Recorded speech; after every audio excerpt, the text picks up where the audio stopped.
대부분 사람들은 겨울에 잘 때 저도 어떻게 잤어요? 뜨거운 물을 빵통에 넣고 세네 병을 이렇게 안고 자고.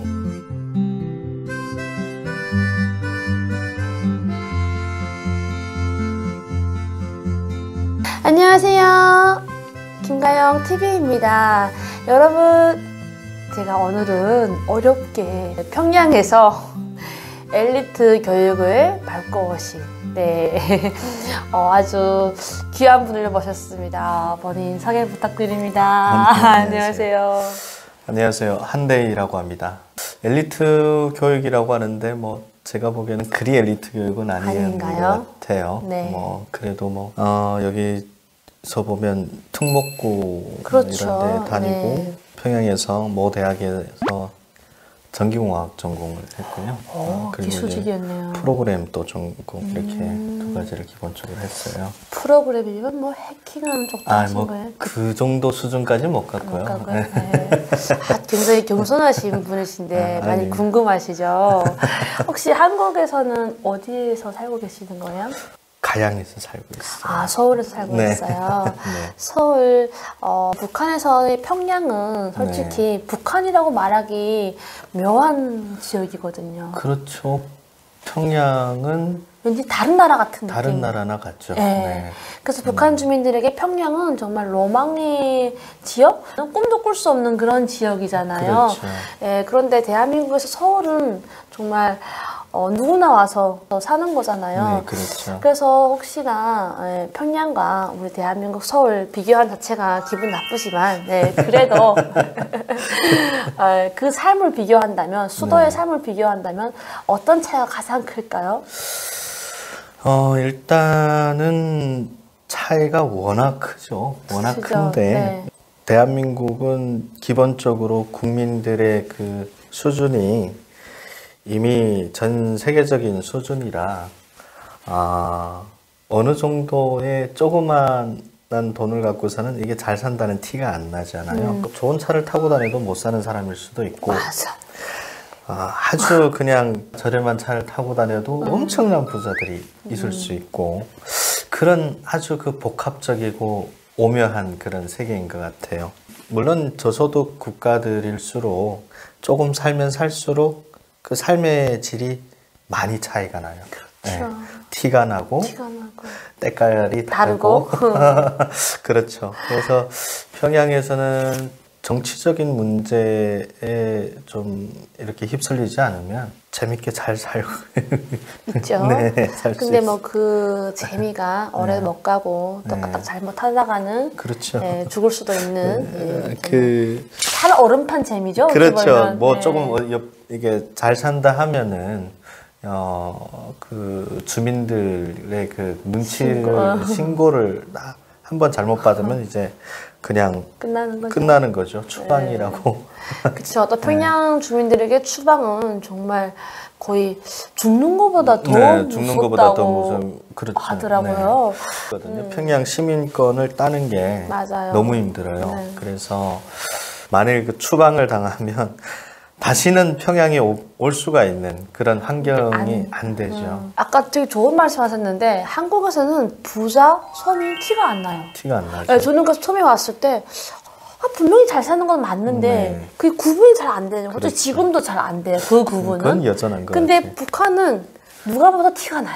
돈 있는 사람, 또 권력가는 또 허세가 장난 아니게 또 티가 나고. 근데 한국에는 그런 게 티가 안 나서 정말 그게 좋은 것 같다라는 생각이 들긴 해요. 오히려 지금 20, 30대들이 과거에는 헬조선이라는 소리가 많이 나왔잖아요. 그렇죠. 근데 솔직히 대한민국 정도면 그렇게까지 비난할 그런 상황은 아닌 것 같아요. 그렇죠. 맞아요. 저희가 같은 30대지만 저희는 정말로 지옥 같은 땅에 살다가 왔으니까 이것에 대한 소중함을 아는데 또 그 친구들은 좀 더 유럽 국가들과 비교하거나 이렇게 해서 좀 더 큰 세상을 꿈꾸는지는 모르겠지만 저는 유럽도 좀 가보고 했는데 일단 대한민국만큼 치안이 좋은 나라가 없고요. 대한민국만큼 불평등이 그렇게 심하지 않은 나라도 없어요. 유럽은 솔직히 계급사예요. 완전히. 대한민국에 정말 잘 산다고 해서 궁궐 같은 집에서 뭐 경호원들 그렇게 데리고서 소문난 이런 그렇게 다들 하지 않잖아요. 부자들도 기업가들도 조용조용 눈치 보면서 사는 우리는 아마도 유교적인 그런 그 문화가 남아 있어 갖고 참 다들 겸손하신 분들이에요. 그만하면은. 외국에 비하면 유럽 사람들은 뭐 정말 돈 많은 사람들 같은 경우는 뭐 티를 내고 그 특별할 때는 본인의 이름으로 파티를 연다든가 하는데 이걸 아예 광고를 때려버리고. 네. 물론 이제 그것도 문화죠. 왜냐하면 모이고 나서 그렇죠. 그 모인 사람들에서 이제 돈을 이렇게 좀 이게 모금을 해서 어려운 사람들을 돕는 그런 훌륭한 분들도 있긴 한데 그렇지 않은 분들도 있죠. 있고 또 자기의 부를 또 과시를 하는 그런 걸 보면 대한민국 괜찮은 나라다. 그렇게. 시작부터 너무 이렇게 훈훈하고 좋은 분위기여서 기대가 되는데요. 뭐 느끼는 감정을 그대로 말씀드립니다. 그러면 또 한 가지 또 궁금한 게요. 평양의 밤, 언론에 나와 있는 그 평양의 밤을 많이 생각하시더라고요. 또 특히 요즘 김정은이 아주 또 이렇게 유명한 거리들을 또 만들어 놓고 또 일부 그 거리만 비추잖아요. 저도 평양에 많이 가보고 자주가 살았지만 제가 본 평양과 우리 언론에서 보는 평양의 모습은 다르거든요. 네, 그렇죠. 그래 또 혹시 우리 평양에 사셨던 평양 남자분께서 얘기하시는 평양의 밤을 좀 얘기하고 싶습니다. 간략하게만. 뭐 솔직히 그것도 있는 사람하고 없는 사람의 차이죠. 없는 사람한테는 빚 좀 개살고 뭐 그 정도고 있는 사람들한테는 누릴 수 있는 게 조금 있고요. 그리고 이제 평양은 그래도 겉으로는 계획도시를 해갖고 깔끔하긴 해요. 깔끔하긴 하고 한데 겉면만 그렇지 이게 1960년, 70년, 80년대 세운 아파트들은 물도 제대로 안 나오고 그리고 이제 원수도 이제 제대로 안 되는 거죠. 겨울에 평양 사람들이 북한에서 제일 춥게 삽니다. 맞아요. 저는 겨울에 평양 가고 난 평양에서 안 살고 싶다는 생각이 들 만큼 굉장히 싫었었어요. 겨울에 대학 다닐 때 너무 구들장이 차갑고 이게 동평양 화력에서 화력발전소 돌려갖고 물이 이렇게 와야 되는데 그 파이프가 일제 때 쓰던 파이프가 있어요. 얼마나 낡았겠어. 그리고 그 이후에 그 뭐 러시아제 파이프들을 들여오고 뭐 북한에서 생산한 파이프들 이젠 뭐 50년, 60년, 70년이 되니까 다 녹슬어 갖고 물이 새버리는 거예요. 그러니까 아예 물을 공급을 못 해요. 그래서 뭐 중구역 일부, 그다음 주황당, 뭐 청사 가족들 뭐 있는 그런 일부만 그렇게 하고 대부분 사람들은 겨울에 잘 때 저도 어떻게 잤어요? 뜨거운 물을 빵통에 넣고 세네 병을 이렇게 안고 자고 너무 추웠어요. 막 그러다 화상도 막 입기도 하고. 그렇죠. 정말. 그러면 고향은 어디신 거죠? 양강도의 자그마한 도시. 양강도 분이셨구나. 네, 저도 양강도 사람이랍니다. 그래서 왠지 이렇게 같은 고향이라서 달랐나 봅니다. 분위기가. 그러면 한대희님께서 고향을 떠오른다면 어떤 추억이 가장 떠오르세요? 저는 너무나도 어린 시절을 재밌게 보낸 것 같아요. 친구들하고 산에서 막 뛰놀고 이제 가을이면은 콩청대를 해먹고 옥수수 그 대들을 말린 대들을 모아놓고 불을 지펴서 거의 막 우등불처럼 엄청나게 막 불 내고 동네 다 불 내고 콧구멍이 새까맣게 되고. 외동이셨던 거예요? 12살까지 외아들로 자라다가 혼자 있는 게 너무 싫어갖고 아버지 어머니한테 동생 하나 만들어 주십시오 해서 띠동갑 동생이. 띠동갑 동생? 여자 동생이었어요? 아유, 저는 남자 동생을 원했거든요. 그래서 제가 원하는 대로 남자 동생. 예뻤겠어요?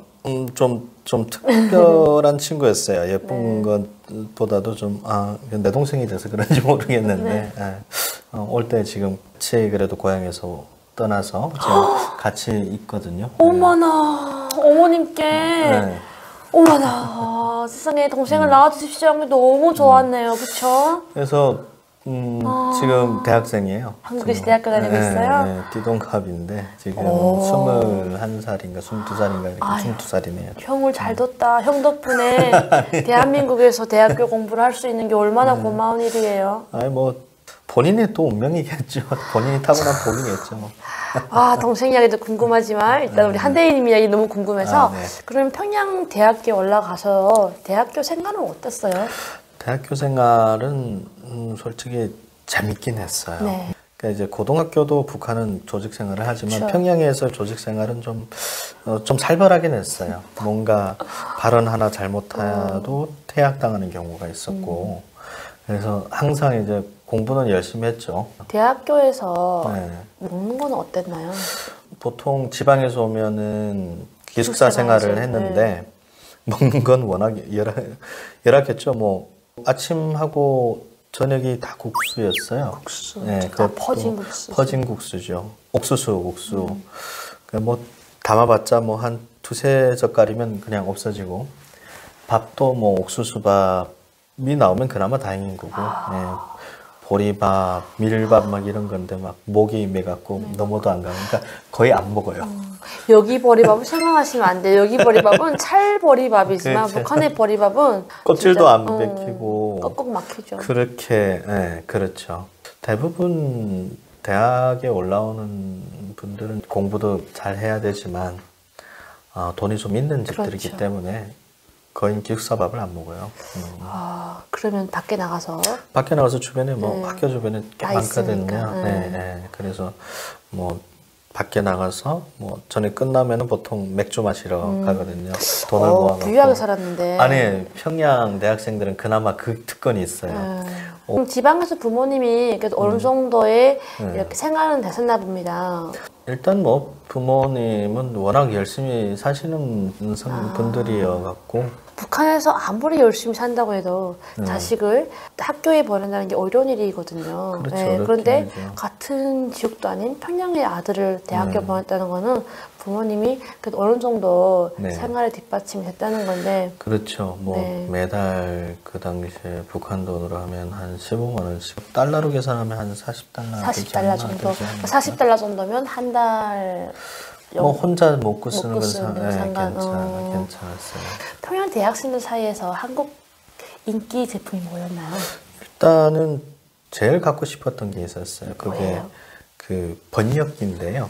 번역기? 이게 그건 이제 일본에서 좀 많이 해요. 소니나 네, 뭐 네. 이렇게 그 지금은 뭐 이 요만한 거. 네, 그러니까 뭐 우리 사전을 전자사전인 거죠. 네. 엄청나게 인기였어요. 대학생들은 하나씩 갖고 싶어했고 그리고 노트북이죠. 물론 뭐 미국제가 좀 많아요. 델이라든가 아니면 이제 한국 쪽엔 노트북은 LG가 그때 몇 개 보였는 것 같아요. 그랬어요. 저는 삼성을 봤었어요. 근데 그것도 평양 대학생들도 노트북을 그 당시엔 다 갖고 저희 학부에도 한 5명 정도가 갖고 있었고 그 이후에는 뭐 많이 생겼죠. 많이 그 생겨요. 이후부터는 중국산이 엄청 싼 게 많이 들어와 갖고 보통 이제 핸드폰이 나오기 전이었어요. 그 당시에. 그래서 대학생들이 이제 노트북을 갖고 다니고 이제 그 뭐 등하굣길에 갖고 다니고 펼쳐서 이제 할 때 그 매력이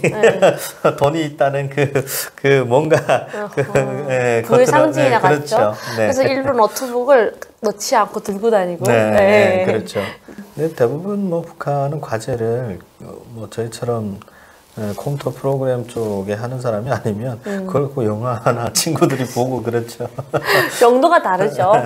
우리 한국처럼 업무용, 뭐 공부용이 아니라 본인이 즐기기 위한 용도나 같은 거잖아요. 노트북은 다들 다 갖고 있는 건 아닌데 그 당시에 저희가 이제 학부가 컴퓨터 프로그램 전공이어갖고 그러면 컴퓨터 그때 당시에 교육을 어느 정도까지 배웠나요?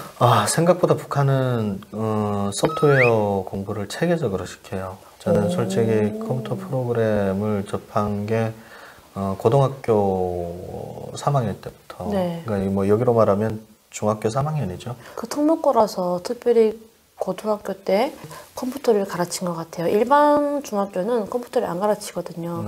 저희 선생님은 수학 선생님이라 따로 학생들한테 프로그램 언어를 따로 가르쳤어요. 그 학교 전체가 중학교 1학년 때부터 영어들을 한 단어 500개 정도를 알고 있었고 그리고 수학을 계속 좀 중점을 두고 공부하다가 김일성 고등물리에 보천에 있는 김일성 고등물리에 있는 예전에는 뭐 중앙고였고 그렇죠. 국가에서 운영하는 뭐 평양일중학교 뭐 이런 특목고급이었고 그렇죠. 네, 조금 90년대는 워낙 경제 사정이 안 좋아져갖고 도급으로 좀 떨어지긴 했는데 거기 선생님들은 선생님이라고 안 불러요. 교수님이라고 불러요. 그렇죠. 학교 중학교 고등학교인데 강좌를 나갔어요. 김일성 종합대 김책공대에서 교수를 하시다가 나이가 드셔서 고향이 뭐 양강도 쪽이 분들이 다 오셔갖고 선생님 하셔갖고 수준이 엄청 고등물리 다니셨구나. 네. 솔직히 그거 다니는 친구들은 대부분이 공부를 하는 친구들도 많은 것 같아요. 그냥 뭐라고 할까? 공부를 그냥 하는 게 아니고 어떻게 솔직히 돈이 있는 친구들이 조금 이제 학교에 뭔가 도와주고 들어온 친구들이 있긴 한데 그런 친구는 못 빼겠네요. 전국에서 머리 좋은 인재들을 다 모아놓은 것이라 저는 솔직히 그 루트 수학 계산에서 루트 세제곱이 좀 어렵거든요. 루트 2제곱은 뭐 다들 어느 정도 암기를 하면 되는데 루트 세제곱을 소점 6자리 7자리까지 만 단위를 풀어내는 친구를 봤어요. 거기서? 그러니까 저희 반에 본인이 하셨다는 줄 알았어요. 저는 아니에요. 네. 워낙 숫자에 밝은 친구들이 많고 그 학교 졸업하면 어디로 가나요? 보통 다 이과대학 쪽이죠. 그리고 핵물리만 공부를 해갖고 러시아 유학 갔다 와서 북한은 핵기술 관련돼서 영칭호 받은 사람만 33명. 제 때. 네. 제가 알기로는 1년에 한 번씩 와서 이렇게 뽑아가는 걸 알고 있거든요. 네. 보셨나요? 이과대학 뭐 그쪽은 뭐 많이 그랬죠. 뭐 이과대학이라든가 뭐 미림대학도 있었고 그리고 이제 모란 보이부대학 뭐 이런 쪽 다. 그때 프로그램을 그때 체계적으로 다 배웠어요. 뭐 그때 1930년대 부터 시작해서 뭐 GW, QW, JW 그다음에 뭐 C++ 가고 어려운 게 나오네요. 제가 지금 우리가 풀과정에도 잘 따라가기 어려운 게 나오네요. QW나 GW 뭐 이 과거의 언어는 또 프로그램 하신 분들 접해보지 못했을 거예요. 근데 북한에 전기사정이 열악한데 컴퓨터라든가 이런 걸 배울 수가 있나요? 네, 고등물리 같은 경우는 1980년대 후반 컴퓨터들이 엄청 많았어요.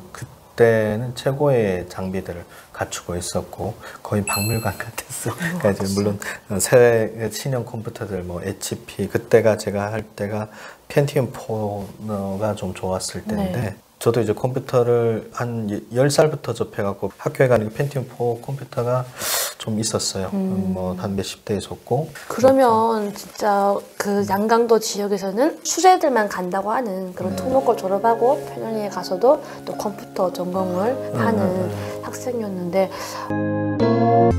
평양 대학생들 중에서 아까 인기 있는 제품이 뭐 노트북이나 번역기라고 하셨는데 또 평양 대학생들이 주로 하는 게 있을 것 같거든요. 어떤 게 있나요? 그러니까 뭐 주말에는 친구들끼리 모여서 놀이공원도 가고 그랬던 것 같아요. 저기 10대 후반이고 20대 초반이니까 뭐 연애에 대한 관심이 많았죠. 그렇죠. 네, 그리고 대부분 지방에서 올라온 친구들은 평양 시민권을 따야 된다는 그런 강박감이 다 있었어요. 그래서 결혼을 평양 사람이랑 하고 싶어갖고 어떻게든 평양 사람을 꼬셨겠네요. 평양 여자를 꼬시든지 평양 남자를 꼬시든지 대동강 유원지라든지 뭐 그런 데 이제 가서 같이 이제 고기도 이제 불고기도 해 먹고 모란번에 가도 그렇고 대동강에 가도 그렇고 바베큐를 해 먹잖아요. 그래, 저는 지금 생각해도 너무 신기해요. 그게 북한은 솔직히 굉장히 통제하는 구역인데 어떻게 그런 거는 허용했을지 그것까지 막으면 사람들이 피폐해지겠죠. 사는 재미가 없을 것 같아. 삼겹살 뭐 고기 먹는데 뭐 그걸 갖고 사상적으로 걸고 들면 문제가 되는 거죠. 평양 대학생이다 보니까 조금 한국에 대해서 접해보거나 들은 이야기가 있을 것 같은데요. 혹시 어떤 게 있나요? 꽤 많은 대학생들이 저 때도 남한 영화를 많이 접했어요. 그리고 통제는 엄청 심하고 걸리면은 대학을 퇴학당하고 지방으로 쫓겨나고 해도 젊은 친구들의 그 궁금증은 그런 것도 다 나온 것 같아요. 그러니까 이게 하나의 뭐 문화적인 뭔가를 알고 싶어서 그런 게 아니고 세상이 어떻게 돌아가는지를 갈구하는 그런 이제 학도들이 다 나니까 북한 정권에서 그렇게 하는 거에 대해서 상당히 겉으로 표현은 안 하는데 불만들을 다 가고 있는 친구들도 평양에서 그러니까 제 친구 중에 이제 한 명 저랑 이제 같은 과에 다녔는데 그 친구 아버지가 그 보안상 다녔어요. 근데 좀 그 친구가 항상 저한테 전화를 하면 서울 말씀 데이야? 그 친구 전화할 때마다 야, 너 나한테만 그러는 거다. 딴 사람한테 그건 너 큰일 난다. 큰일은 안 났어요. 근데 그 친구 집에 가면 한국 드라마들이 있었어요. 그리고 그 친구가 그러면 자기 음악을 넣어주겠다면서 넣었는데 다 한국 노래인 거예요. 그리고 특히 그때가 제일 제가 기억에 남는 게 고향에서 그 같이 평양에서 평양 의과대학 다니는 친구가 있었고 또 친하죠. 네, 김책공대 다니던 누나가 있었고 셋이서 밤새 FT 아일랜드 노래를 그때 그 친구들이 저는 남자들이 너무 여성스럽게 꾸며갖고 머리도 그냥 여자야 남자야 막 구분이 안 됐구나. 근데 이제 그 같이 보던 누나가 야 다 쟤들 남자들이야. 어떻게 알지 그 누나는? 그거 이제 많이 본 거죠. 그러다가 소녀시대를 접하고 여기 온 거죠. 근데 제가 소녀시대를 2008년 말에 그렇죠. 저도 그 노래만 딱 접하고 왔어요. 지지지 그 노래를 접하고 왔거든요. 그래서 오고 보니까 그때가 막 소녀시대 뜰 때가 2009년이. 그래서 뭐 평양에 있는 대학생들은 일단은 권상우 엄청 좋아합니다. 왜냐면 지금은 뭐 옛날 영화긴 한데 뭐 가을 동화부터 시작해서 좀 여기도 명화들 있잖아요. 그런 영화들 여기 사람들이 좋아하는 영화들을 거기 사람들도 좋아하고 거의 뭐 비슷해요. 그러면 그 드라마 쪽이라든가 영화 쪽을 접했다고 하잖아요. 그걸 딱 보시면서 그 아까 평양 친구들이 젊은 친구들은 어느 정도는 관심이 있어서 세계에 어떻게 사는지 관심이 있어서 보는 건데 반응이 어때요? 참 자유롭구나. 부러움에 상당히 부러웠고 세상이 이렇게 돌아가고 있구나. 우리는 언제 저렇게 될까?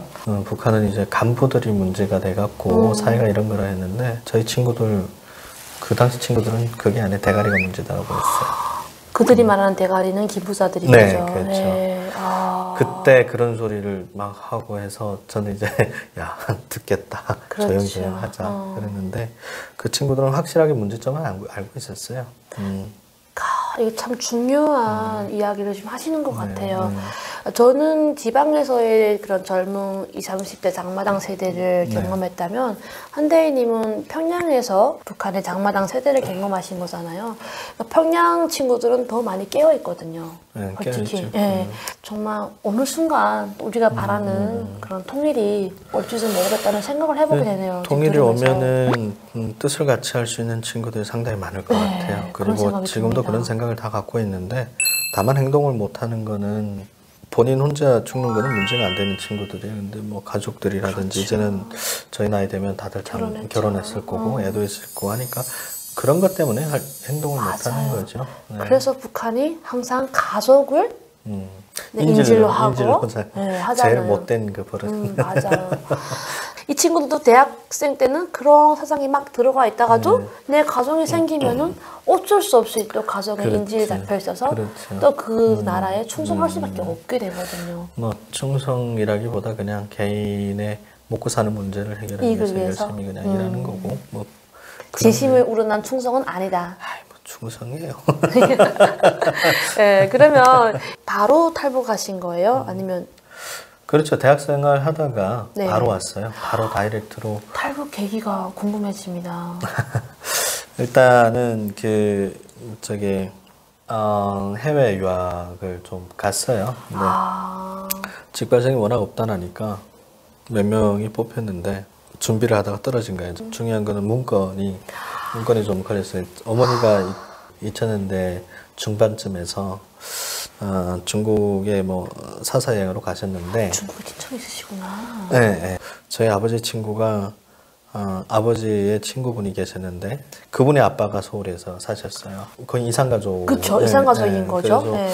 아버지를 좀 찾아달라고 해서 어머니가 또 이제 나섰거든요. 그러면 안 되는데 연길에서 그 두 분 부자가 만나는 상봉을 했어요. 그런데 그분이 다시 고향으로 돌아가다가 강에서 이제 그 국경경비대 잡혀서 보육으로 이송됐고 거기서 고문을 엄청 당하시니까 어머니 이름이 나온 거예요. 그래서 그냥 바로 이제 뭐 검은 돈 먹으냐 안기부냐 그럼 잘못하면 정치범으로 바로 이제 가는. 정치범 된 거예요 어머니가. 그래서 어머니 송환이 진행되고 있었어요. 그래서 그 국경을 넘어서 저희 해상까지 도착을 했어요. 근데 세간에 이제 어머니 친구들 좀 일하는 분들도 좀 있었고 해서 그 점심 먹으러 간 사이에 3층에서 내려 떨어진 거예요. 어머님이? 내려 뗐는데 그나마 거기 그 세간은 보이부 군인들이 관리를 해요. 그 뒤에 보면 창고가 있고 거기 그러니까 2층 3층 높이였지만 그 아래에 바로 창고가 있었다는 거잖아요. 보통 이제 창고들은 판자로 하니까 사람이 그렇죠. 이게 그 스프링 역할을 좀 하잖아요. 그렇죠, 하죠. 어쨌든 다치지 않고 그렇게 탈출을 해서 그날 밤에 바로 중국으로 넘으신 거예요. 어머니만. 네. 내 나라가 나를 이렇게 하는구나라는 생각하니까 어머니가 너무 화가 나더래요. 어쨌든 그러다 나니까 그 문건이 걸려갖고 제가 2007년 말쯤에서 이거 안 되겠다. 그러면 평양에서 그 소식 접하신 거예요? 그 학교에서 뭐 이미 그런 게 다 결정이 나는 거죠. 보통 가려면 최소 4-5번의 인터뷰를 해야 돼요. 자, 제가 여기서 죄송한데 말 끊어서 어머님이 지금 약간 이산가족 상봉을 해주고 탈출해서 가셨고 그다음에 그 당시에는 대인께서는 평양에서 공부하면서 유학을 꿈꾸고 있었는데 어머님이 그 문건이 걸려서 탈락된 거잖아요. 그렇죠. 그 상황이 저는 솔직히 부모님들의 공부를 그렇게 막 하라고 해서 한 건 아니고 솔직히 노는 것도 재밌어 하는데 공부로 계급을 바꿀 수 있는 방법밖에 없었어요. 그래서 어릴 때부터 공부를 꾸준히 했고 해서 그 당시 그 해외로 못 나간다는 생각 때문에 엄청나게 원망을 했어요. 부모님이 나한테 해준 게 뭐냐. 내가 진짜 공부로만 해서 여기까지 올라왔는데 전 솔직히 대학 들어갈 때 돈 안 쓰고 들어갔거든요. 공부 잘하셨네요. 뭐 그렇게 잘한 건 아닌데 그냥 어쨌든 그것도 뭐 운이겠죠. 근데 그렇게 해갖고 조금 화가 좀 많이 났었어요. 근데 그 이후에 한 1년쯤 지날 쯤에서 2008년 10월쯤 되니까 어머니께서 연락이 오시더라고요. 어머님이 서식이 왔을 때 어떤 그 서식이 동경심을 갖게 했나요? 그게 아마 대학 소리였던 것 같아요. 거기는 대학을 100개 나와도 여기 대학 하나 나오는 것보다 못하다. 이제 거기에 제가 좀 충격을 받죠. 도대체 걔도 어떻게 공부하길래? 근데 일단 영어는 다들 잘하는 것 같고 좀 세상 넓게 보자. 대학 동기랑 같이 이렇게 뭐 뜻맞는 친구들이랑 얘기하고 뭐 공부도 하고 놀기도 할 때 항상 그런 말을 해요. 이 나라가 미래가 없다고. 그런 말을 했었어요. 그래서 나 국가의 미래가 없으니까 나의 미래도 없는 거다라는 생각을 항상 했기 때문에 어머니가 했을 때 결정을 내릴 수 있었던 거고 그래서 바로바로 움직였죠. 그래서 평양을 떠나서 바로 이제 고향에 갔다가 중국을 거쳐서 오게 됐죠. 그러면 고향에 내려가서 동생? 네, 동생을 데리고 동생 데리고 할머니까지 데리고. 할머니까지? 너무 때 당시 할머니였어요. 70. 그래도 여기 와서 10년 남았어요. 어머머, 이름 넘으신 할머님을 모시고 오신 거예요? 아버님은? 아버님 거기서 사시다가 돌아가셨고 남자들은 그 정도 고통을 참아낼 수 있잖아요. 자식들이 잘 된다고 생각을 하면 저도 자녀들이 나중에 그런다면 충분히 그런 선택을 할 것 같아. 보낼 것 같아. 아버님이 자식들을 보내고 홀로 남으셨고 보낸 건 아니고 몰래 오긴 했는데 그 정도는 캐치를 하고 품을 수 있는 분이라고 어릴 때부터 봐왔던 분이라 아버님이 어찌 보면은 눈치챘을 수도 있어요. 네, 물론 그랬어요. 근데 그냥 눈 감고 계셨을 수도 있을 것 같아요. 그럼 그렇게 동생 손 잡고 할머니 손을 잡고 탈북을 하신 건데 와, 대단하십니다. 그러면 중국에서 바로 한국으로 오신 거예요? 가정은 어떻게 되는 거죠? 중국에서 물론 메콩강을 거쳐서 미얀마를 거쳐서 이제 태국으로. 근데 그 2008년 말경에 태국이 이제 반정부 시기가 있었어요. 근데 태국 사람들도 뭐 저기 미국 비슷하게 총을 다 갖고 다니는 그런 문화거든요. 그 당시 뉴스를 보면 상당히 많은 사람들이 총이 맞아 죽고 막 이런 경우도 있고, 그래서 이 백군들이 태국으로 조금 한 100m만 내려가면 태국인데 100m 전에 시작하는 거예요. 이게 태국이다 하더라고요. 내렸는데 이상하게 너무 후진국이고 막 사람도 안 보이고 거의 뭐 저기 아프리카 같은 느낌. 그래서 여기가 어디냐 하니까 그분들이 거기를 미얀마라고 하는 거예요. 그래서 미얀마가 어떤 국가지? 북한에서는 미얀마라고 뭐 버마라고 해야 알아요. 그래서 버마. 그래갖고 버마란 걸 알았고, 그래서 이제 경찰에 체포돼 갖고. 또 동생분하고 한대리님은 괜찮은데 할머님이 연세가 있으시니까 어땠었어요? 탈북하는 과정에서? 제가 솔직히 감옥에 그렇게 잡혀 들어가고 북송된다고 할 때 상당히 막 너무 힘들었어요, 마음이. 동생이랑 할머니는 저는 뭐 그냥 뭐 죽든지 뭐든지 하면 되는데 할머니하고 동생은 너무 이제 어리고 하니까 그게 좀 많이 힘들었죠. 그 당시에 어머니께서 미얀마로 날아오셔갖고 그때 어머니가 이제 한국 교회라든지 미국에 있는 교회 뭐 목사님들 통해서 뭐 기도하고, 그리고 뭐 RFA부터 시작해서 인터뷰 많이 하고, 그리고 그 당시 이명박 대통령 때였어요. 네. 그래서 그 태국으로 이제 외교 요원들을 보내갖고, 그 당시 그래서 미얀마에 있는 탈북민들? 그러니까 이제 탈북민들을 데려오려고 그때 미얀마가 영사관에서 엄청나게 힘을 썼죠. 네. 중국 쪽으로 넘어갔으면 아마 북송됐을 거예요. 근데 미얀마에서 그렇게 북송된 사람들이 좀 있거든요. 좀 있었어요. 그러면 그때 당시에 감옥에 탈북민 한 몇 명 정도 있었어요? 19명. 19명? 네. 겨우 이제 태국으로 넘어갔죠. 야, 그럼 어찌 보면 대한민국 정부에서 진짜 힘을 엄청 정말 엄청 쓴 덕분에 북송을 안 되고 왔는데, 또 그 과정에는 어머님이 굉장히 많이 뛰고 노력하신 덕분에 구출된 거잖아요. 그렇죠. 저희도 대한민국에 감사하지만 한대리님 같은 경우는 더 감사했겠네요. 그렇죠. 이게 그나마 한반도의 남쪽이라도 이렇게 민주국가고 제대로 돌아가는 정권이 있고 정부가 있고, 그에 대해서 감사구나라는 생각을 항상 하고 있어요. 그 심정이 돌아가면 죽는다라는 게 뻔히 아는데 얼마나 무서웠겠어요. 며칠 동안 감옥에 있었나요?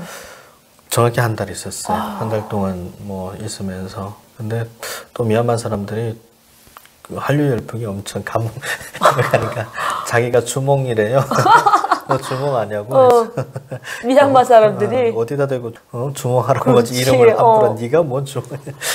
그러면서 이제 조금 공부하다 나니까 영어가 그나마 좀 돼갖고 거기서 그냥. 근데 미얀마 사람들 또 착해요. 한국 사람이다 했죠. 한국 사람이다. 그래서 여권 다니. 근데 그 중에서 안 믿는 사람들 꽤 있더라고요.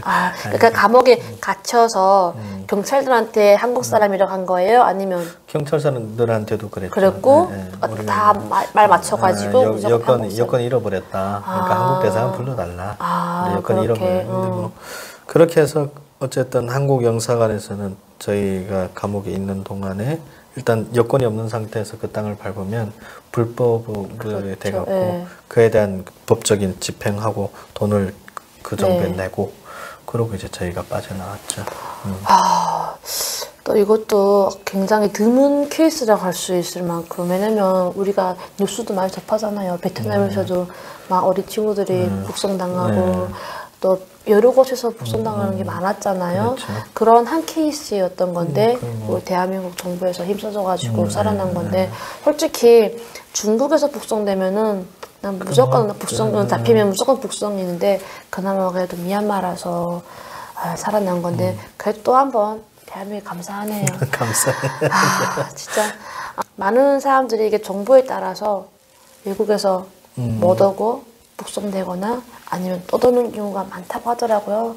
참 이런 가슴 아픈 일은 없었으면 좋겠다는 바람이 잠깐 나오네요.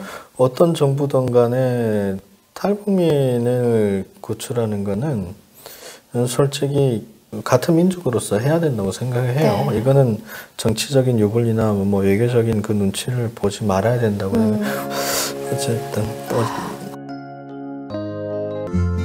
대학 동기랑 같이 이렇게 뭐 뜻맞는 친구들이랑 얘기하고 뭐 공부도 하고 놀기도 할 때 항상 그런 말을 해요. 이 나라가 미래가 없다고. 그런 말을 했었어요. 그래서 나 국가의 미래가 없으니까 나의 미래도 없는 거다라는 생각을 항상 했기 때문에 어머니가 했을 때 결정을 내릴 수 있었던 거고 그래서 바로바로 움직였죠. 네, 동생 데리고 동생 데리고 할머니까지 데리고 할머니까지? 네. 너 볼 때 당시 할머니였어요? 70 그래도 여기 와서 10년 남았어요. 어머, 일은 넘으신 할머님을 모시고 오신 거예요? 아버님은? 아버님 거기서 사시다가 돌아가셨고 남자들은 그 정도 고통을 참아낼 수 있잖아요. 자식들이 잘 된다고 생각을 하면 저도 자녀들이 나중에 그런다면 충분히 그런 선택을 할 것 같아. 보낼 것 같아. 그러면 태국에서 비행기 타고 대한민국 오신 거잖아요. 네. 할머님이 비행기 타시고 뭐라고 하셨어요?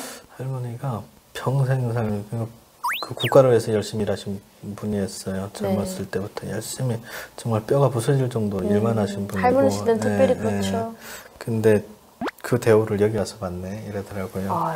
그래서 이게 참 젊었을 때 잘못 살은 것 같다. 할머니는.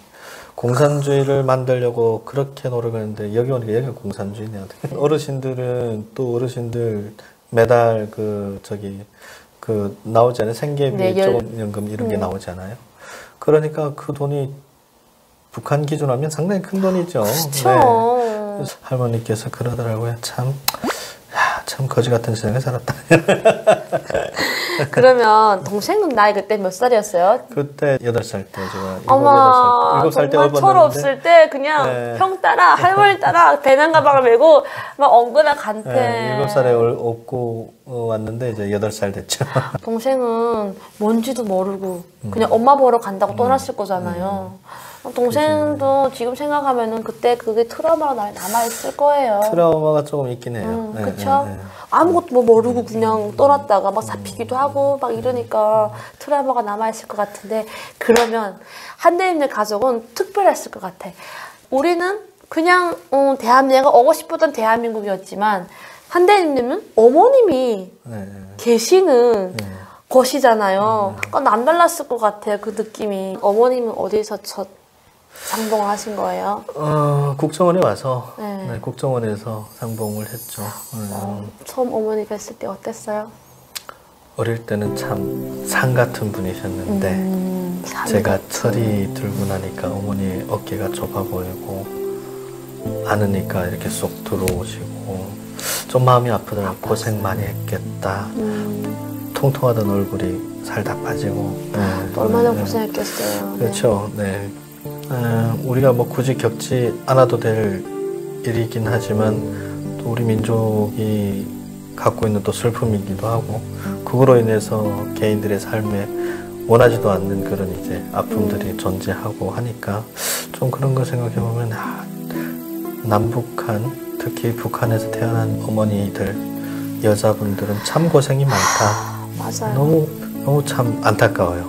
정말 지금도 아마 힘들게 살고 맞아요. 그럴 거예요. 그러게 좀 그렇더라고요. 한대희님은 어땠어요? 국정원 조사 과정이? 좀 지루했어요. 일단 독방에 한 달 있었고. 왜냐? 평양에서 오셨고 또 컴퓨터 쪽에서 하셨고 뭔가 빼낼 게 많았었나 봐요.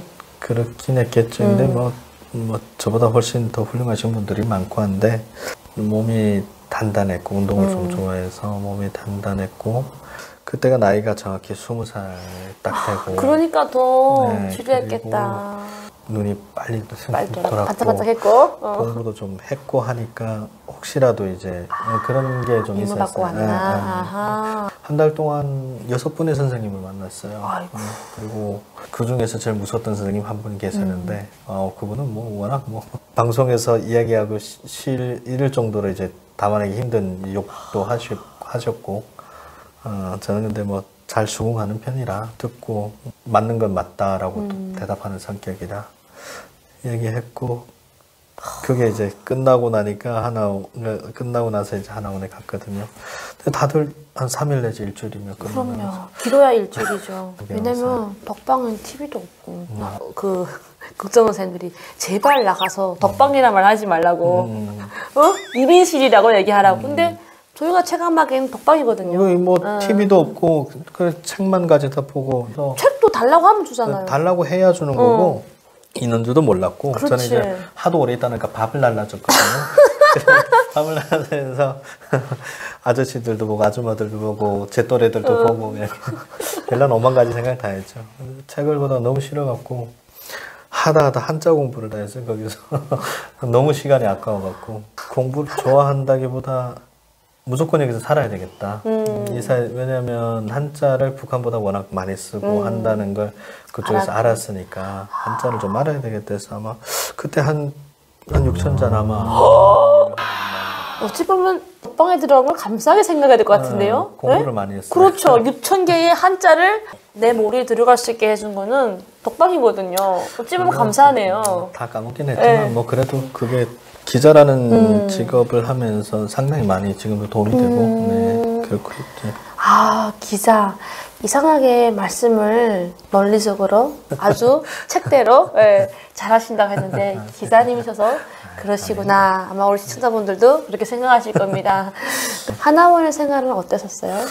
재밌었어요. 하나원은 좀 재밌죠? 재밌었죠. 어떤 게 가장 재밌었나요? 낮에는 아저씨들하고 축구를 하고 형들이랑 축구를 하고 엄청 뛰어다녔고, 그리고 강사 선생님들이 오셔갖고 교육을 뭐 문화적인 부분이라든지 무슨 뭐 IT 관련된 기술적인 부분, 그리고 뭐 금융 부분, 통장은 어떻게 계산, 뭐 그런 걸 다 가르쳐 주셨는데 아마 기억이 하나도 안 남죠.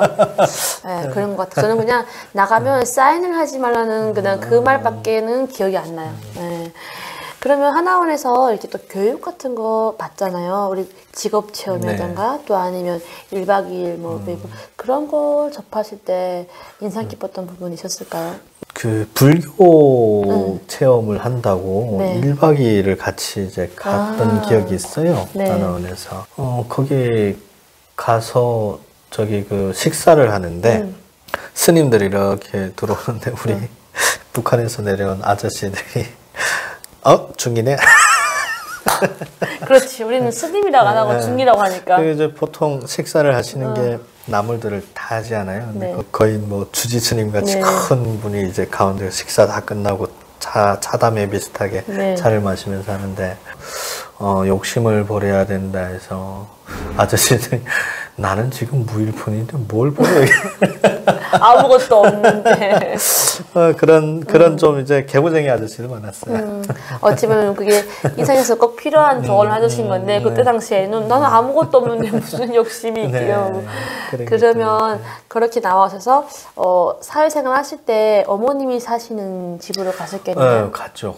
어머님과 첫날 밤에 뭐 하셨어요? 첫날에? 첫날에는 어머니가 이제 머리 자르고 커트하러 가자. 그렇지. 또 북한 때를 좀 보셔야죠. 또. 그렇죠. 거의 하나원에 있으면서도 머리를 안 자르고 거의 장발했어요. 여기까지 내려. 머리를 한 몇 개월 동안 안 자르고 이상하게 그 자르는 어쨌든 뭔 못해요. 그런 것 같아. 다 깔끔하게 자르고 뭘 먹고 싶냐 해서 제가 그때 게를 사 먹었나? 대게를.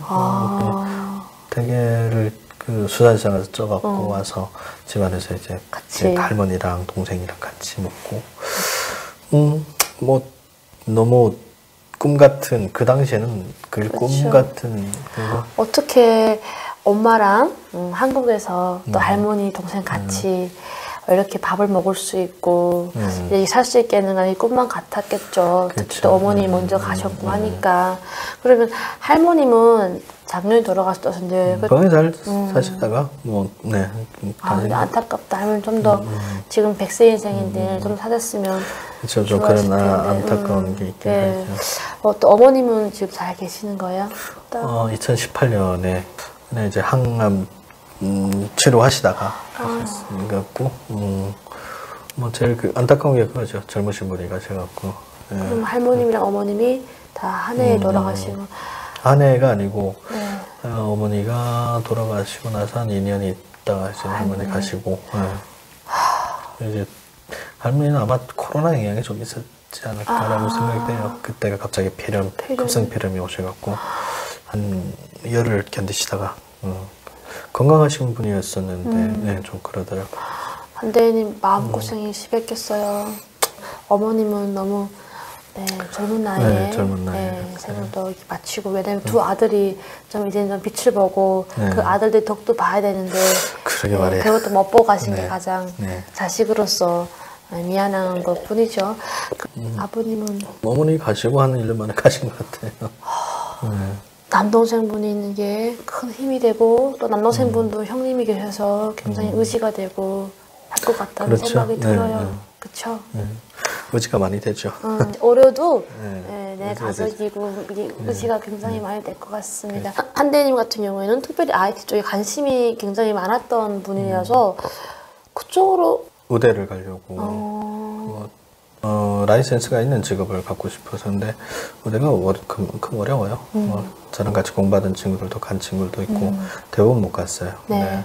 3년 동안 수능을 사수를 했거든요. 그래서 한 2년 8개월 동안 새벽에 일어나서 공부하고 학원 셔틀이 집 앞에 대기하고 해서 그렇게 했는데 어쨌든 그 분야는 가긴 했어요. 세종대 생명공학과를 들어갔죠. 그래서 일단 그 점수로 생명공학 들어가. 제가 이제 생명공학이 좀 힘들긴 했는데 재밌는 학문은 아니었어요. 솔직히 그 이과 쪽에서 생명공학은 불규칙한 결과들이 좀 많이 나오거든요. 수학 같은 경우는 풀면 바로 답이 나오는데 걔들은 의도치 않은 결과가 나오는 게 별로 안 좋아했었는데 연구소 들어가도 의전원 가도 되고 약대 가도 되고 상관없었으니까. 몇 년 하실 거예요? 대학은 한 6년 만에 졸업한 것 같아요. 휴학도 하고 돈도 벌어야 되고 뭐 또 여행도 또 대학생들 많이 다니고 그러니까 의전 가겠다 뭐 약대 가겠다 하는 생각을 포기하니까 그때부터는 이제 여행을 엄청 다녔죠. 그러시면 북한에서도 대학생을 했었고 또 한국에서도 대학생을 하면서 한국에서의 대학생활은 어땠어요? 나름 재밌었어요. 재밌었고 친구들하고 많이 어울리면서 과 동기들이랑 많이 어울리면서 한국 문화에 대한 그 습득이 좀 빨랐고 남보다도 친구들이 또 경상도 친구들이 너무 많아갖고 말투가 경상도 말투가 됐다가 또 전라도 친구들이 전라도 말투가 됐다가 막 섞인 것 같아요. 어디 가도 다 맞출 수 있어요. 그래요. 대학교에서 뭐 이렇게 MT랑 이런 것도 가잖아요. MT, OT 뭐 다 가죠. 북한에서 또 경험 못하는 또 그런 걸 또 새로 경험하는데 어땠어요? 이제 들어가니까 24살에 다시 들어간 거예요. 근데 다들 나이가 저보다 4살, 3살 차이. 그래서 좀 재수한 친구들이 22, 저랑 2-3살 차이. 근데 워낙 또 저는 사람을 좋아해요. 그래서 먼저 다가가고 인사하고. 근데 애들이 저를 좀 모르는 친구들이 처음 보고 혹시 연변에서 오셨냐고 하더라고요. 그래서 연변에서 온 건 아니고 저는 대놓고 얘기했죠. MT 가서 거의 한 300명 갔었는데 나 북한에서 왔어. 쇼킹. 왜냐면 MT를 하면 게임을 시켜요. 그 선배들이. 근데 이제 해병대 옷을 입고 그 각 잡는 선배들이 있거든요. 이게 팀별로 해갖고 그 사람 위에 사람 이렇게 태우고 해서 교정이 울려요 노래 집단적 이게 시켜요. 이 팀이 이기냐 저 팀이 이기냐 하는데 그걸 이응받침을 넣으라는 거예요. 근데 저는 그 노래 자체를 모르잖아요. 그렇지. 그 학교정이 항경정 이렇게 해야 되는데 나는 안 하고 있으니까 너 뭐야 막 이런 거예요. 그래서 그런데 이제 저 때문에 친구들이 너무 고생하는 게 계속 갔다 오는데 끝내 노래가 안 맞춰지니까 넌 뭐 하는 새끼야 막 이러면서 선배면 다야? 넌 몇 살인데? 말투를 보더니 좀 이상해진 거예요. 이 팀은 올라가시죠. 올라가서 보면은 바로 거기서 소주 한 병씩 원샷하고 선배들한테 욱한 게 뭔가 이제 억한 심정이 있으면 바로 거기서 소리치면서 이제 욕해야 돼요. 저도 이제 술 한 병 원샷하고 내가 노래 모르는 이유는 고향이 저기야 북한이야. 그 저녁에 난리가 난 거예요. 애들이 막 그냥 막 어떤 얘기 난리가 났어요? 듣겠다고. 오, 북한에서 궁금해서. 궁금해갖고. 그래서 선배들이 다 저하고 나이 같은 친구들이 네. 있어요. 뭐 4학년 졸업했다고. 그래서 뭐 군에 관련된 얘기도 다 군에 갔다 왔으니까 뭐 그런 얘기도 하고. 뭐 이러저런 얘기하면서 다 친구가 됐죠. 그때. 그러니까 저는 대놓고 그냥 오픈해서. 어차피 뭐 나는 내 노력과 실력으로 하면 된다고 그렇죠. 생각했기 때문에 처음에 영어는 좀 상당히 따라가기 힘들었어요. 저도 북한도 뭐 영어 교육 하긴 하는데 워낙 주입식이라 그렇죠. 여기처럼 그나마 했는데도 안 되더라고요. 네, 영어는. 한 대학 3학년 때 되니까 그나마 네. 뭐 토익도 한 뭐 700점 좀 넘게는 나오고 그러니까 3학년쯤 되니까 그 레벨이 보통 맞춰지고 이과 쪽은 제가 좀 강했어요. 문학도 북한에서 어릴 때부터 했어가지고 뭐 물리학을 워낙 좋아했고 화학을 유기학을 좋아했고 하니까 뭐 그 기초로 해서 생명공학 하는 거니까. 네. 그거는 기초에 문제가 없었던 거잖아요. 네, 그런 건 이제 이과 쪽 문제가 없었죠.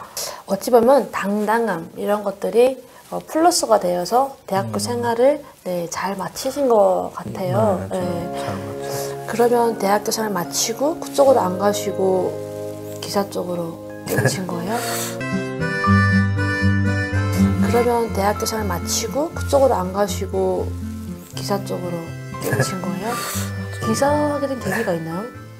이게 바이오 분야에 안 가겠다는 생각이 3학년 1학기 때 들었는데 그 생각이 드니까 바로 뭘 해야 될지 고민이 되더라고요. 그때부터 어떤 일을 해야 될까, 앞으로 직업을 어떻게 잡을까 생각을 하다가 뭐 여행도 다니고 그다음에 뭐 대학생 모임 활동을 좀 많이 했어요. 네. 역사 탐방도 네. 하다가 이 사회를 아직도 내가 모르는구나.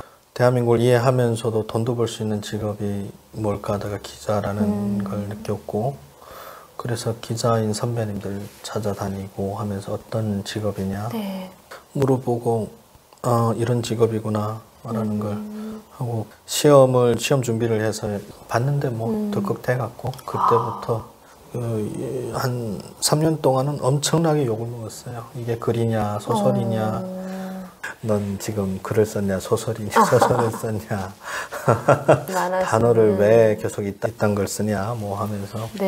기자들은 보통 1년이 제일 힘들고 한 3년째까지 좀 넘어가면 그때부터는 글의 틀을 다 깨우친다고 보고, 그 이후부터는 뭐 한 10년만 일하면 글 갖고 장난 잘 하죠. 지금 그 몇 년 되신 거예요? 7년이 되네. 그러시면 북한에서는 기자랑 한국에서의 기자는 너무 다르잖아요. 북한에서 두는 대로 해야 되지만 어때요? 한국에서의 기자의 삶이? 저는 솔직히 제 직업의 프라이드를 갖고 있어요.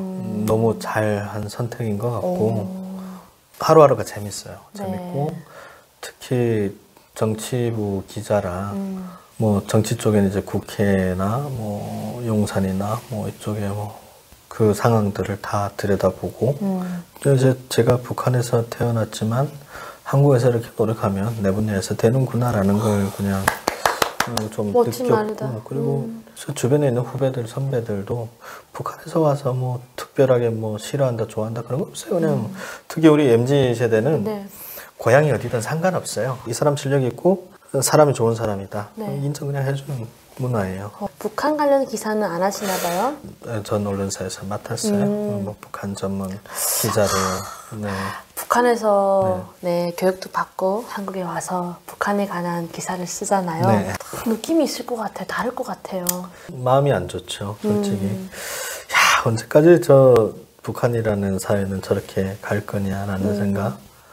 그리고 마지못해 그 끌려다니는 북한의 내 또래 친구들.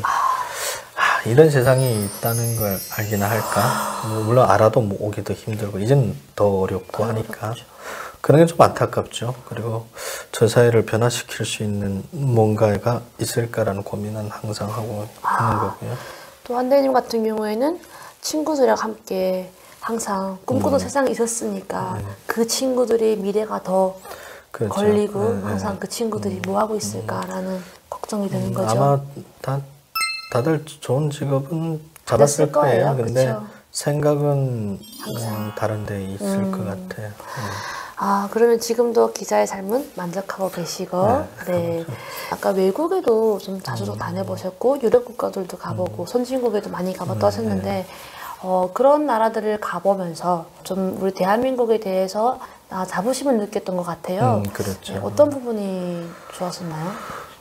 일단은 꽤 가는 나라보다 한국 사람들이 다 있더라고요. 없는데 일단 서울 식당 하면 네. 절반 이상은 서울 식당이 있어요. 그 정도로 네. 많이. 독일에 갔었는데 거기 이제 북한 대사관도 있고 중국 대사관도 있고 한 번은 이제 독일에 친구들이랑 같이 갔었는데 친구들이 쭉 지나가다 저 북한 식당 이거 북한 대사관 있네요. 이제 이렇게 봤는데 친구들 장난친 거예요. 평양에서 왔어요. 도망. 그래갖고 거기 이제 그 어떤 아주머니가 이렇게 분명히 대사관 직원이겠죠 하면서 북한 대사관 직원이죠. 보더라고요. 네. 그러고 도망치니까 죽으라고 도망치는 아유, 그렇죠. 왠지 대한민국 신분이어도 또 그 앞에 가면은 떨리는 마음은 있죠. 그게 당당해야 돼요. 네. 대한민국 신분으로 갔잖아요. 그런 이제 에피소드도 있고 특히 저는 뭐 한국 사람들의 애국심은 정말 해외 나가니까 더 있더라. 네. 더 이렇게 해외만 나가도 애국자가 되는구나 하는 생각이 그 한국에 있을 때는 매너가 없던 애들이 거기 가면 엄청난 매너가 애국자죠. 뭐 어르신들은 문도 열어주고 한국의 문화다 뭐 이러면서 버스에 앉았다가 어르신이 이렇게 독일에 그때도 이제 독일은 버스가 벤츠예요. 마을 버스가 다 벤츠예요. 깜짝 놀랐는데 근데 이제 어르신이 이렇게 탔는데 독일 가보고 싶다. 나이가 지긋하신 분이었어요. 아마 제가 보기에는 한 그때 80 되시면 그 친구가 장난기 엄청 많은 친구가 덩치도 커요. 갑자기 일어나더니 아유 어르신 앉으세요. 그러니까 물론 영어로 하죠. 앉으라고 하니까 이제 땡큐 하고서 앉더라고요. 이게 한국의 문화야고 그다음부터 설명을 그 할아버지한테 하는 거예요? 하는데 좀 그렇게 재밌는 일들도 있었고 네. 특히 한국인들이 미국에서도 느낀 게 뭐냐면 그냥 한국인들이 그냥 이렇게 해외 나와서 그냥 되는 대로 사는 사람들이 아니구나. 뭐 미국에 뭐 정치권에 나가신 분들도 좀 만나보고 유엔도 가보면서 상당히 높은 지위의 한국인들이 있었고 반기문 사무총장도 그때 그 당시에 유엔에 있을 때고 반기문 사무총장은 또 이제 제가 여러 번 만나 뵀었고 또 기자의 신분으로? 그때는 기자 대학생 신분으로? 그리고 뭐 해외에서 다들 열심히 사시고 부자들이 많았고 한국 사람들 엄청난 부자. 독일에 솔직히 그 알렉산더 플라츠 광장이 있어요. 그 광장에 소니 건물이 한 10층짜리였나 10몇 층짜리였나 거기 들어가면 전자제품 백화점이었거든요. 근데 예전엔 뭐 파나소닉, 소니가 거의 다 차지했는데 그 일제 전자제품들이 한 층에 전 세계 중국까지 한 층에 다 있고 나머지 위에부터는 LG, 현대, 대우부터 쫙 3층까지 있는 거예요. 그게 한 3, 4개 층이 됐어요. 그때는 누가 설명을 해줬는데 그 건물주가 1년 전에 한국이니까 통째로 사버렸다거든요. 원래 일본 어디 기업 거였는데 그래서 그때 그거 들으면서 역시 한민족의 욕심은 어디 가나. 이게 층으로 쫙 있는 그거 보면서 굉장히 뭔가 뿌듯하고 또 애국심이 나오죠. 그렇죠. 독일 같은 경우는 뭐 선진국이라고 알고 있었고 근데 모든 도시의 광고에 다 LG, 삼성 깃발이 흔들리고 있고 광고가 있고 하니까 이게 한국인지 독일인지 느낌도 좀 있었고. 산대님 나오시니까 좀 제가 궁금증이 유발됐는데 우리 대한민국 IT가 굉장히 유명하잖아요. 그렇죠. 정말 삼성, LG 세계 나가서도 최고라 할 정도로 멋진 기업들이잖아요. 한대님 보셨을 때 우리 대한민국의 IT 어떻다고 평가가 아니라 어떻게 보세요?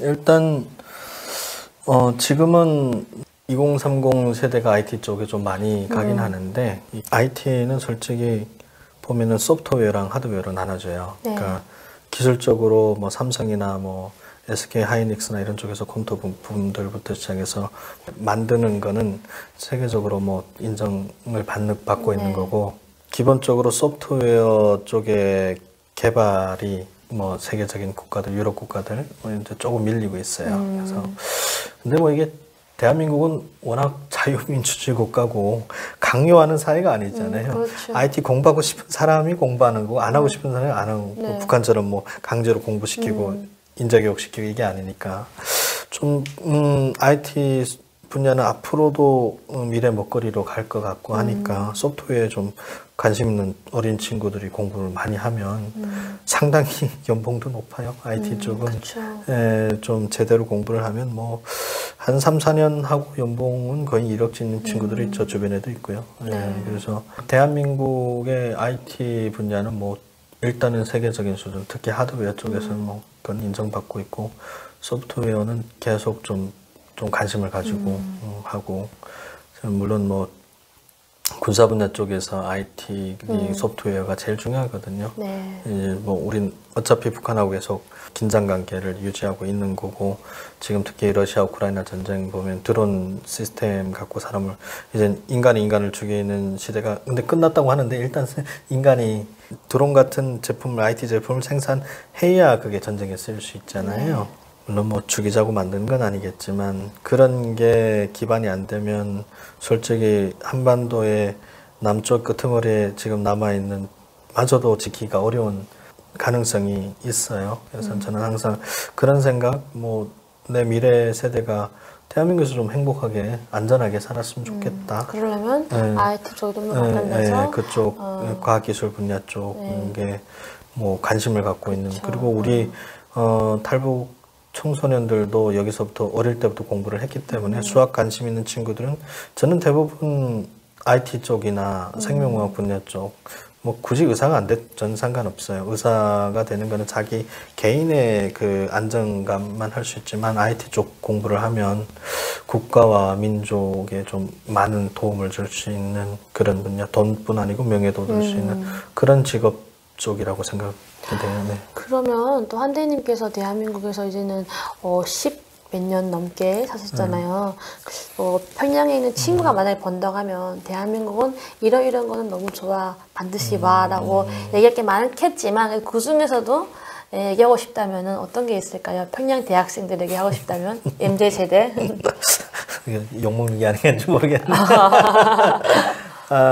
그냥 일단 생활총괄을 안 하니까 일주일마다 너무 싫었어요. 네, 그리고 그렇죠. 남을 일부러 그 호상 비판을 하고 상모 일부러 그걸 만들어서 그렇죠. 오늘은 내가 하고 다음 주는 네가 하고 하는 그런 그 유치한 장난을 안 해갖고 좋고 노력하면 이루어지는 세상이다. 그래도 노력하면은 이루어지는 세상이고 계급을 바꿀 수 있는 세상. 계급이 어느 정도까지 올라가지는 못하겠지만 그래도 자기가 노력한 결과만큼의 계급은 기대한 것만큼 아닐 수 있지만 바뀔 수 있다. 그래서 참 그런 거는 뭐 북한하고 비교 자체가 불가하죠. 그런 이야기를 해주고 싶어요. 아마 워낙 공부를 잘한 친구들이라 그 정도만 들어도 바로 어떤 사이인지를 알 것 같아요. 알 것 같아요. 두 가지. 두 가지만 해도 그러니까 뭐 자유, 뭐 민주주의 뭐 이런 거보다도 오히려 그런 두 가지가 그 친구들에게는 조금 더 희망을 줄 수 있고 대한민국에 대해 솔깃한 그렇죠. 그런 영향을 준다는 거잖아요. 대한민국에서 연애 자유롭죠? 자유롭죠. 네.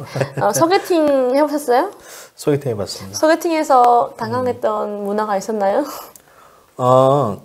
그 이대 친구들이랑 4명 했었는데 뭐 당황했던 것보다 뭐라고 할까 제가 그때 좀 나이가 좀 제 친구들 중에서 좀 많았으니까 그냥 니들 좋아하는 친구들 만나라. 나는 제일 마지막에 그냥 마지막에 양보하는 양보하고 한 친구가 제 앞에 있는 친구를 너무 좋아하는 거예요. 그래서 제가 바꿔줬어요, 일부러. 뭐 어차피 저는 뭐 이루어지지 않을 아니니까. 동생분은 대학교 생활 잘 하고 있죠? 네, 잘하고 있어요. 어디 대학교 다니고 있어요? 서강대 다니고 있어요. 과는 혹시 어떤가요? 경제학과. 경제학과. 지금 몇 학년이에요? 지금 3학년. 3학년. 네. 동생분은 어때요? 한국 생활이? 열심히 잘 놀고 다녀요. 네. 좀 휴학을 하고 해외여행을 엄청나게 다녀요. 국내는 뭐 제주도 맨날 그냥 주말에는 그냥 날아갔다 오고. 북한은 생각이 나겠어요. 대학생이 여행을 다닌다. 또 휴학하면 휴학하고 또 학교 공부하고 싶어서 공부하고 상상도 못해. 저번 주는 일본 혼자 가서 놀다가 오고 저번 주는 친구들이랑 제주도 갔다 오고. 다 본인이 알바해서 네. 번 돈을 모았다가 그렇죠. 또 가고 하겠죠. 돈을 모아서 알바했다 이제 하고. 저번 달은 필리핀 가서 한 거의 일주일 있다 오고 친구들하고 이제 자유롭다. 이제 고등학교를 외고를 다녔어요. 특별히 더 잘하시겠네. 뭐 언어 쪽은 좀, 좀 여기서 보면은 외고쯤 가면 그래도 다 부모들이 열심히 공부시키려고 하는 집들이니까 애들 다 교육 수준이 높고 뭐 친구들끼리 왔다 갔다 하는 거니까 뭐 잘해라. 그래도 그 속에서 동생분에게도 잘 어울려서 본인의 생활을 즐기면서 또 공부할 때 공부하고 이렇게 자유롭게 사는 게 형으로 봤을 때 너무 뿌듯하긴 할 것 같아요. 저보다 더 해외로 많이 나가고 그래갖고 좀 요즘은 좀 저는 일을 시작하니까 해외로 오래 나가고 싶은데 그게 안 돼요. 해외 나갔다 오면 뭐가 가장 좋아요? 세상을 보는 시각이 조금씩 달라져요. 그러니까 저만의 편견에 있던 그런 시각들, 그런 시각들이 갔다 오면 이게 내가 잘못 생각하고 있었네. 그리고 세상이 넓어지고 그 다양한 분들이 많잖아요. 네. 그런 분들 만나면서 꿈도 좀 더 업그레이드 되고 생각도 업그레이드 되고 아이디어도 얻고 그런 것 같아요. 여러분 제가 또 오늘 이렇게 북한에서 어릴 때부터 특목고와 또 이렇게 엘리트 교육을 받은 한대님 모시고 여러 가지 이야기를 해봤는데요. 가장 궁금한 게 한대님에게 대한민국이란 어떤 곳인가요? 미래를 담보할 수 있는 땅? 역시 뭐가 다르게 나오네요. 답이. 미래 세대가 행복할 수 있다면 충분히 이런 선택은 다시 하라고 해도 다시 할 것 같아요. 저는 내가 만일 지금은 가정을 안 이뤘지만 가정을 이룬다 해도 이런 국가에서 자녀들이 태어나고 이런 국가에서 뭔가 시민으로 살아가는 게 맞는 것이 누군가에게 억압당하고 하는 그건 사회가 아니고 그건 거의 동물원이죠. 그렇죠. 그래서 저는 대한민국에 잘 버텨주고 견뎌주고 앞으로 세계에서 리드하는 국가까지는 아니라도 해도 남들이 만만히 보는 그런 국가가 되지는 말았으면 좋겠어요. 지금도 또 나의 후손들이 태어나서 살아도 충분히 행복하고 만족할 만한 사회다라고 말씀하시는 거잖아요. 좋은 말씀 감사합니다. 그리고 꼭 평양에 계시는 우리 한대희님 친구분들이 이 영상을 보시고 탈북이 어렵긴 하지만 그래도 그분들이 미국에서라도 우연히 마주쳐서 이렇게 눈 하트라도 이렇게 깜빡할 수 있는 그런 날이 왔으면 좋겠습니다. 아마 저는 올 거라고 생각합니다. 그러게요. 저도 꼭 왔으면 좋겠습니다. 그리고 우리 한대희님 기자로 활동하시는데 좋은 기사 많이 쓰시고 또 기사 이게 편에 따라서 솔직히 굉장히 큰 걸 움직이잖아요. 그래서 한대희님 앞으로도 멋진 기자분으로 활동하시길 김가혜TV에서 응원하겠습니다. 감사합니다. 여러분 저희 영상을 끝까지 시청해주셔서 감사합니다. 한대희 기자님 많은 응원 부탁드립니다. 여러분 감사합니다.